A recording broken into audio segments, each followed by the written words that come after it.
One of the 8 Republicans who thrust the House into the turmoil we're experiencing, that voting Kevin McCarthy out of his speakership, told CBN News why he was a yes vote.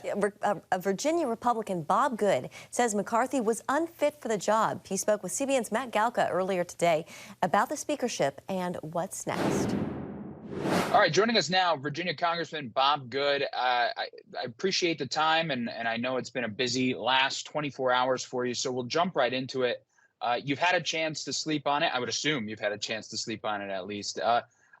After taking some time, having some perspective now, are you satisfied with everything about how the process played out yesterday to remove now former Speaker Kevin McCarthy? Well, it was a sad decision to have to vote to remove our speaker. It was not a difficult decision, unfortunately, because of the failures of leadership that have been demonstrated this year and culminating with what happened on Saturday with the continuing resolution. So it was with a heavy heart that I approached it, and a disquieted spirit with the conflict that was ahead. However, I was thankful that we were able to prevail in what needed to be done for the country, for the good of the country. And I'm encouraged by what has transpired since then. I am persuaded, convinced that we will emerge with a more unified conference, because we will have to come together and vote in a new speaker with 218, hopefully 221 votes. Hopefully it'll be unanimous among Republicans. We want to choose a David, not a Saul. So we want to prayerfully, humbly approach this and vet these candidates and do the best we can for the American people. The country cannot afford us to do anything less. And so I'm encouraged. But again, the real work is beginning now, and we're committed to that. What was the deciding factor in your vote? Instead of passing our spending bills as he promised he would, and keeping his commitment to cut back to pre-COVID spending for non-defense discretionary, he dillied and dallied. He was a feckless leader. He couldn't decide. He didn't lead the conference. We didn't pass those bills. And yet then he responds with a continuing resolution on Saturday that Democrats vote 209-1 in the House and 51-0 in the Senate, because it keeps in place all the Biden-Pelosi-Schumer policies that we're suffering under, that are destroying the country, and that are bankrupting us from a fiscal standpoint. Why wouldn't all Democrats vote for that? We don't need a Republican speaker or a Republican majority to do what the Democrats want us to do. So we need change. The country can't afford more of the status quo. Obviously, we're looking ahead now. Who's the next Speaker of the House? There's about a half a dozen individuals who've raised their hand. It's funny, media was just hounding me saying, oh, who's going to be the candidate? Who's going to be the candidate? Before we had the vote yesterday.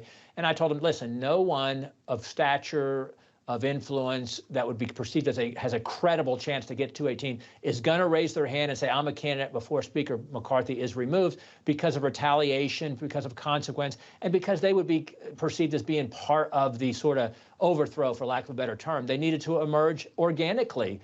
After there was the opportunity for a true contest, a true competition, not a coronation like we've had in the past, but they will have to earn it now.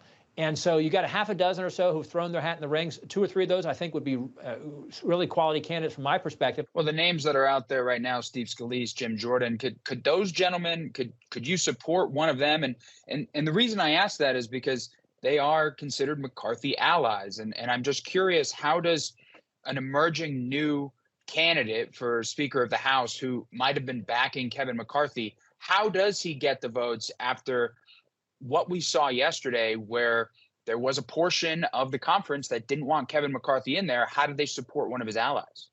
Well, again, I will not comment on individual names one way or another at this point. I don't think that would be wise for me to do.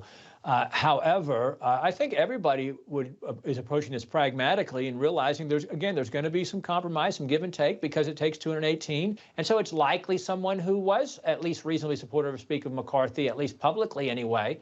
But I think it'll be someone who is going to require somebody who has widespread respect and stature and influence within the conference to get to that 218. It's probably not going to be one of the 8 individuals who voted to vacate the chair, I would suggest. Virginia Congressman Bob Good, I appreciate the time. Thank you. Great to be with you.